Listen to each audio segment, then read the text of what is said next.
Hello everyone, কে অবস্থা সবার? Guess করেন তো আজকে কিসের ভিডিও নিয়ে আসছি? Yeah right, today I am going to review the iPhone 14 Pro Max.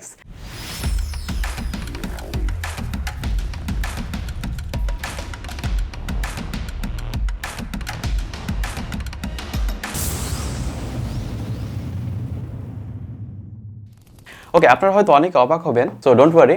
আমি প্রথমবারের মতো আমার চ্যানেলে মোবাইল ফোনের রিভিউ নিয়ে আপনাদের সামনে এসেছি। সো যদিও 14 Pro Max রিলিজ হয়েছিল 2 থেকে 3 মাস আগে, আই মিন সেপ্টেম্বরের 16 তারিখে মেবি। ওকে, সো ইন্ট্রোটা মনে দেওয়া হয়নি।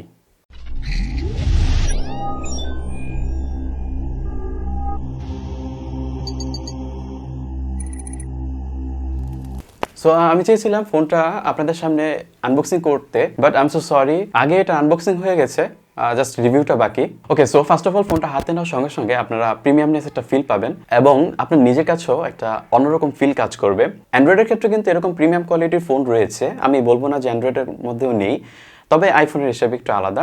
তো আপনারা ফোনটা হাতে নেওয়ার সঙ্গে সঙ্গে আপনারা একটা প্রিমিয়ামনেস ফিল করবেন, যেটা আপনারা মানে হাতে নিলে অবশ্য বুঝতে পারবেন। ওকে, বক্স থেকে বের করার পর আপনারা একটা লাইটিং কেবল পেয়ে যাবেন। এই যে লাইটিং একটা কেবল পেয়ে যাবেন, আর সাথে রয়েছে কিছু আরেকটা বক্স পাবেন, যেটার মধ্যে কিছু ডকুমেন্ট থাকবে এবং সিম এক্সিস্টর পিন থাকবে একটা, আরেকটা স্টিকার থাকবে। স্টিকারটা আপনি যেখানে ইচ্ছে সেখানে লাগাতে পারেন, এটা আপনার ইচ্ছা। আর হ্যাঁ, আরেকটা 14 সিরিজে প্রায় 4টা কালার বের হয়েছে, স্পেস ব্ল্যাক, সিলভার, গোল্ড, আর এটা হচ্ছে ডিপ পার্পেল। তো আমার হাতে আপনারা যেটা দেখতে পাচ্ছেন সেটা ডিপ পার্পেল। ওকে, ফোনটা হাতে নিয়ে অন করার পর সর্বপ্রথমে আমাদের চোখ চলে যাবে এই নচের দিকে, যাকে ডাইনামিক আইল্যান্ড বলা হয়। আর এই ডাইনামিক আইল্যান্ডের অসাধারণ কিছু ফিচার রয়েছে যেগুলো আসলে খুবই জোস। আর এই ডাইনামিক আইল্যান্ডের মূল স্পেশালিটি হচ্ছে এটা ম্যাক্সিমাম অ্যাপের লাইভ স্ট্যাটাস শো করে। যেমন আপনি যদি টাইমার অন করেন অথবা মিউজিক প্লে করেন, মিউজিকটা মিনিমাইজ করে দেন, তাহলে সেটা উপরে ডাইনামিক আইল্যান্ডে চলে যায়। খুব সুন্দর অ্যানিমেশনের মাধ্যমে এটা আপনার কাছে প্রিভিউটা শো করে।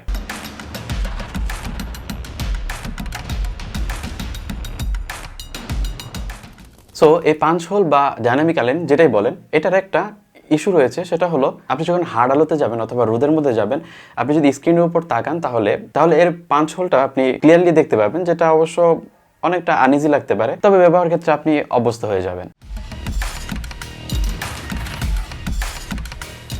ওকে, সো এবার মূল কথা আসা যাক। ফোনটার সামনে এবং পেছনে গরিলা গ্লাস এবং এর সাইডে স্টেইনলেস স্টিল ইউজ করা হয়েছে।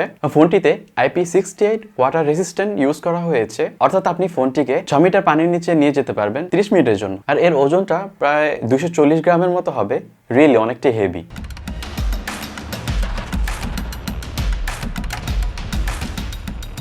সো ডিসপ্লের দিক থেকে দেখতে গেলে এটার সাইজ হচ্ছে 6.7 ইঞ্চি, আর এটার ডিসপ্লে রেজলিউশন হলো ইনডোরে আপনি 1000 প্লাস নিট পিক ব্রাইটনেস পাবেন এবং আউটডোরে 2000 প্লাস নিট পিক ব্রাইটনেস পাবেন।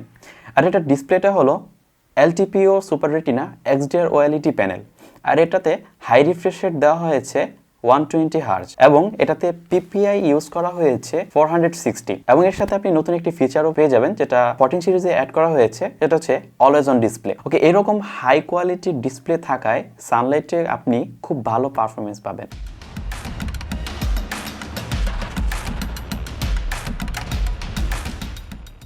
তো এবার ক্যামেরার দিকে আসা যায়। ওকে, অ্যাপল এখানে খুব বড়সড় একটি ব্যবধান করেছে। প্রায় 6 থেকে 7 বছর পর তারা 12 মেগাপিক্সেল থেকে 48 মেগাপিক্সেলে শিফট করেছে, আর সেক্ষেত্রে ইমেজ কোয়ালিটি হাই হবে, এটাই স্বাভাবিক।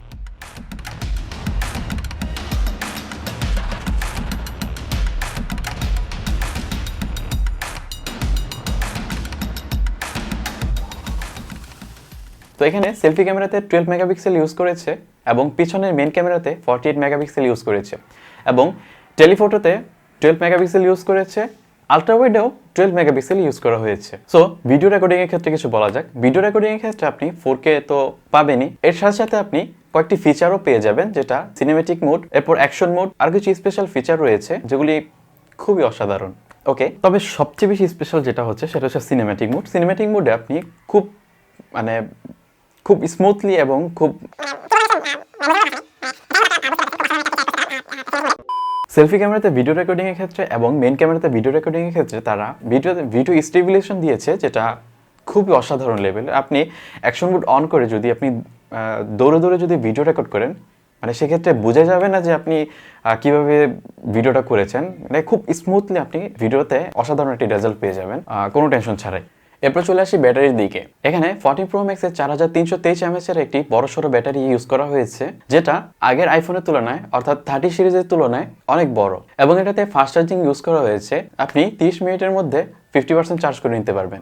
এবার পারফরমেন্সের দিকে আসা যাক। আইফোন 14 সিরিজে অপারেটিং সিস্টেম ইউজ করা হয়েছে iOS 16। আর আপনারা হয়তো আগেই জেনে গেছেন যে এটাতে যে চিপসেটটা ইউজ করা হয়েছে সেটা অ্যাপেলের A16 Bionic 4nm। আর এইটাতে প্রসেসর দেওয়া হয়েছে হেক্সাকোর আপ টু 3.46 GHz, এবং এটাতে 5 কোর গ্রাফিক্সের জিপিইউ ইউজ করা হয়েছে। এবং সত্যি কথা বলতে গেলে গেমিং পারফরমেন্স আপনি এতটাই জোস পাবেন, মানে যেটা বলে বোঝাতে পারবো না। গেমিং এর ক্ষেত্রে আপনি মোস্ট পাওয়ারফুল একটি সাপোর্ট পাবেন। আর হ্যাঁ, গেম খেলার ক্ষেত্রে হিটিং ইস্যু থাকবে, এটাই স্বাভাবিক, যেহেতু পূর্বের সিরিজগুলোতেও ছিল, এটাতেও সেরকমই রয়েছে। গেমিং এর ক্ষেত্রেও আপনাকে চার্জ ঠিক সেরকম ভাবে ব্যাকআপ দিবে। তো বুঝতেই পারতেছেন ডিসপ্লের কোয়ালিটি এবং ব্যাটারি পারফরমেন্সের ক্ষেত্রে আপনি গেমিংটা কিরকম ভাবে এনজয় করতে পারবেন। এটাতে র্যাম ইউজ করা হয়েছে 6GB, আর রোমের ক্ষেত্রে 4টা ভেরিয়েন্টে আলাদা করেছে, যেটা হচ্ছে 128GB, 256GB, 512GB এবং 1TB। So that's it. ও হ্যাঁ, প্রাইসটা তো ভুলেই গেছিলাম। সো প্রাইসের ক্ষেত্রে হচ্ছে তো 128GB যেটা বর্তমানে, সেটার প্রাইস হচ্ছে 2,01,599 টাকা। এরপর 256GB যেটা রয়েছে সেটার প্রাইস হচ্ছে 2,19,699 টাকা। 512GB যেটা রয়েছে সেটার প্রাইস হচ্ছে 2,55,899 টাকা। এবং এট লাস্ট 1TB যেটা রয়েছে সেটার প্রাইস হচ্ছে 2,89,999 টাকা। সো বুঝতেই পারতেছেন। আর আমরা আগে থেকে শুনে আসছি যেটাকে কিডনি ফোনও বলা হয়। Just kidding.